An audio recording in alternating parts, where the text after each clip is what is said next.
Ada aja oknum dari agama, baik Islam maupun agama lain sebenarnya, yang mengaitkan agamanya dengan uang atau kelompok yang beruang.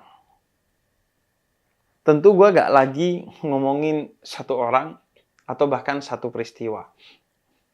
Tapi seperti biasa, gue ngomongin gagasan atau ide. Karena ngomongin orang itu gibah, ngomongin peristiwa, kita belum tentu tahu detail peristiwanya. Karena toh peristiwa yang mungkin lu pikir terkait dengan apa yang gue sampaikan ini adalah peristiwa yang udah lewat, sehingga memang gue sengaja bikinnya setelah lewat agar lu menyimak ini dengan rasionalitas, bukan emosionalitas. Dan juga bukan hanya lewat, tapi telah terklarifikasi bahwa tidak benar ada orang yang dimaksud beberapa waktu lalu menjual surga seharga 1 juta. Tapi orang yang memperjualbelikan agama itu selalu ada sebagai oknum di hampir semua agama. Ada yang bayar segini agar lu bisa masuk surga. Bayar segini agar lu bisa menebus dosa lu. Bayar segini agar lu begini dan begitu. Padahal, kalau dalam konteks Islam, pertama, ia hadir untuk melawan orang-orang dan paradigma yang seperti itu. Karena itu, salah satu pesan pertama dan utama Islam adalah pesan kesetaraan. Bahwa semua orang itu setara. Mau miskin, mau kaya, mau Arab, mau bukan Arab, semua setara. Bahkan Islam sebagai agama mustad'afin atau agama yang berpihak kepada kelompok-kelompok atau orang-orang yang didiskriminasi karena kelas ekonominya, kelas sosialnya, rasnya, dan lain sebagainya. Dan memang karena itu Nabi Muhammad itu dalam salah satu sabdanya yang diriwayatkan oleh Sayyidah Aisyah berkata bahwa beliau justru lebih ingin menjadi seorang yang hidupnya miskin, matinya miskin, dan dibangkitkan bersama orang-orang miskin. Sebab, kata Nabi Muhammad, orang-orang miskin justru adalah kelompok yang pertama kali masuk surga, setelah itu baru orang-orang yang kaya. Tentu, maksudnya bukan berarti orang miskin lebih spesial di mata Islam ketimbang orang kaya. Tergantung. Orang miskin kalau sabar spesial, orang kaya kalau syukur spesial. Orang miskin kalau tidak sabar, maka kadal fakru an yakuna kufron. Kemiskinannya membawa kepada kekafiran. Orang kaya kalau gak bersyukur, justru dia kufur nikmat. Karena nikmat, justru dia terjebak ke api neraka. Namun hadis itu hendak mengangkat derajat orang miskin karena di zaman itu, dan mungkin sampai zaman sekarang, cenderungnya dan seringkali atau kadang orang miskin itu didiskriminasi, dianggap kelas kedua karena kemiskinannya. Karena sering kita melihat orang itu bersilau lantaran latar belakang kekayaannya, pangkatnya, status sosialnya, dan lain sebagainya. Karena itu, sebenarnya kalau dalam Islam, kuncinya adalah ketaatan kepada Allah. Itu kunci surga. Karena itu sabda Nabi Muhammad, miftah babil jannah la ilaha illallah Muhammadur Rasulullah. Kunci masuk surga itu, ya lu taat kepada Allah.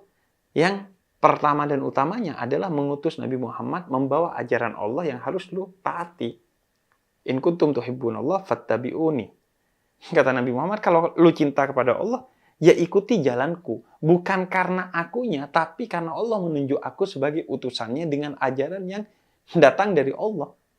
Karena itu, di ayat lain dikatakan, wa ma yantiqu 'anil hawa in huwa illa wahyun yuha. Yang saya sampaikan ini bukan dari diri saya, tapi dari Allah. Begitu kata Nabi Muhammad seperti dikutip dalam Al-Quran. Oleh karena itu, Al-Quran menegaskan, misalnya dalam suratul Qasas ayat ke-56, bahwa bahkan Nabi itu tidak bisa menyelamatkan orang-orang yang dicintainya karena nepotisme. Nabi gak bisa tuh, oh gue cinta dia, tapi walaupun gak taat sama Allah dan tidak taat kepada gue mau selamatin. Gak bisa.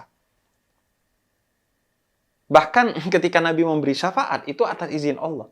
Oleh karena itu, orang yang mendapatkan syafaat nanti, strata terendahnya adalah orang yang memiliki iman walaupun setitik di dalam hatinya.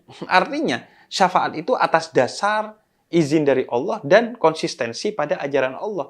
Dan ajaran yang pertama dan utama itu adalah iman. Karena itu kalau nggak beriman, orang syirik misalnya, Nabi beri syafaat, nggak mungkin. Karena itu bertentangan dengan ajaran Allah yang dibawa oleh Nabi Muhammad. Bahkan di dalam suratul Nahl ayat 125, Allah katakan, tugas Nabi itu hanya menyampaikan. Tapi yang tahu dan menggolongkan ini sesat, ini mendapatkan hidayah, ini surga, ini neraka, itu Allah. Bahkan Nabi pun tidak tahu kecuali Allah memberitahu siapa yang berhak masuk surga dan siapa yang berhak masuk neraka. Siapa yang mendapatkan hidayah dan siapa yang tersesat.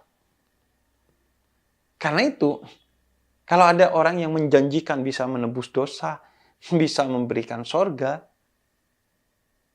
maka itu sesuatu yang nggak rasional dan tidak berbasis dalam ajaran Islam. Yang bisa dia lakukan adalah, gue bisa menuntun lu ke surga kalau lu ikut ajaran Islam yang gue ajarkan kepada lu. Seandainya pun dia mengajarkan sesuatu yang tidak sesuai dengan ajaran Islam, maka tugas kita tidak boleh taat. Oleh karena itu dalam hukum Islam, kaidahnya tidak ada ketaatan dalam kemaksiatan. Walaupun yang ngomong Habib, Kiai, Ustadz, kalau yang disampaikan tidak sesuai dengan agama Islam, maka kita wajib untuk tidak taat. Oleh karena itu di Al-Quran, ati'ullah wa ati'ur rasul wa ulil amri minkum. Taatilah Allah, taatilah Rasulullah. Karena mentaati Rasulullah pasti mentaati Allah. Karena Rasulullah tidak berkata kecuali dari Allah. Tapi ketika Allah katakan taati pemimpinmu, itu Allah katakan dan pemimpinmu. Tanpa mengatakan taatilah. Artinya, pemimpin ditaati kalau dia taat kepada Allah dan Rasulnya. Orang tua ditaati kalau dia taat kepada Allah dan Rasulnya. Guru ditaati kalau dia taat kepada Allah dan Rasulnya. Suami ditaati kalau dia taat kepada Allah dan Rasulnya. Dan begitu seterusnya rumus dalam Islam. Jadi gak ada yang bisa menjanjikan, wah, gue jamin lo masuk surga asal lo bayar ke gue. Gak bisa. Karena itu bertentangan dengan ajaran Islam. Dan kita gak tahu bahkan siapa yang berhak masuk surga dan siapa yang berhak masuk neraka. Karena hanya Allah yang tahu dan Nabi Muhammad serta orang-orang yang dipilih oleh Allah untuk tahu itu.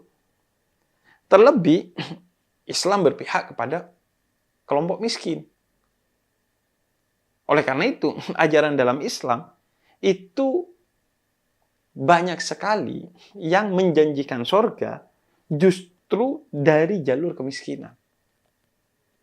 Islam tidak mengaitkan surga itu dengan kelompok tertentu atau dengan kondisi tertentu. Orang kaya dengan harta, enggak.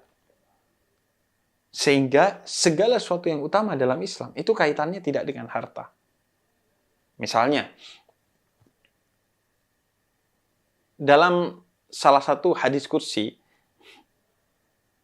Allah pernah berfirman kepada Nabi Musa bahwa ibadah yang termulia, yang langsung kepada Allah, itu adalah bersedekah bukan dengan uang. Agar orang miskin juga bisa melakukannya, tidak diskriminatif. Tapi dengan idkhal surur fi qalbil ihwan, membahagiakan hati orang lain.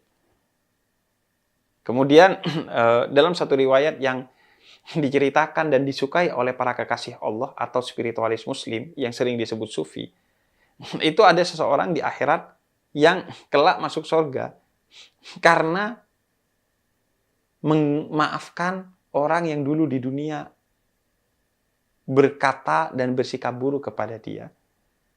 Allah katakan, gandeng musuhmu itu, ajak dia ke surga, itulah jalanmu untuk masuk surga.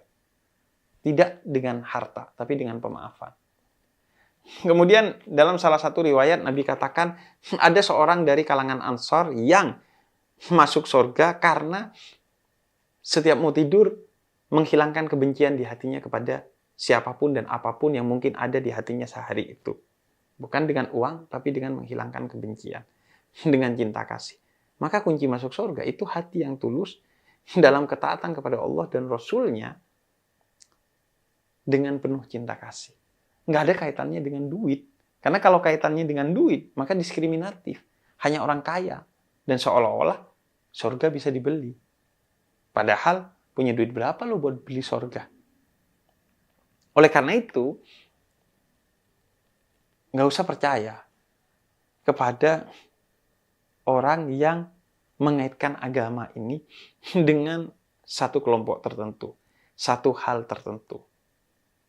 Karena agama ini rahmatan lil alamin. Kasih buat semua. Maka agama ini tidak pernah berbicara tentang kelompok, tapi berbicara tentang value. Oleh karena itu, dalam Al-Quran Allah katakan, yang membedakan kalian ini bukan latar belakang primordial kalian. Oh, karena rasnya ini, sukunya ini, hartanya segini, datangnya dari kelompok ini. Enggak. Tapi, pertama misalnya, adalah ketakwaan. Siapa yang bertakwa kepada Allah, dan bertakwa ini siapa aja bisa. Mau miskin, kaya, Arab, bukan Arab, muda, tua, laki, perempuan, semua bisa. Siapa yang bertakwa, dia akan mendapatkan keselamatan di akhirat dan kebahagiaan di dunia. Di ayat yang lain Allah katakan, hal yasawil ladina ya'lamuna wal ladina la ya'lamun. Yang membedakan kalian itu adalah ilmu. Dan ilmu itu bisa didapatkan dari mana saja, kapan saja, dan tanpa biaya. Setetes pun, sedikit pun. Karena ilmu beda dengan sekolah. Kalau sekolah mungkin butuh biaya, tapi ilmu tidak ada kaitannya dengan sekolah secara langsung. Pokoknya siapa yang menggali ilmu, mengambil pelajaran dari setiap apa yang terjadi, maka dia lebih baik dari orang yang tidak mengambil pelajaran dan tidak menggali ilmu. Jadi pada akhirnya, agama ini itu bukan soal latar belakang ini dan itu. Baik itu kekayaan, kesukuan, dan lain sebagainya. Agama ini turun dari Allah sebagai yang maha cinta melalui nabinya yang penuh cinta kepada siapa saja. Yang hitam, yang putih, yang kaya, yang miskin, yang Arab, yang bukan Arab, yang ini, yang itu. Yang penting, lu taat dalam jalan cinta kasih yang diajarkan Nabi Muhammad yang datangnya dari Allah. Menghilangkan kebencian, memaafkan orang yang bersalah, dan lain sebagainya.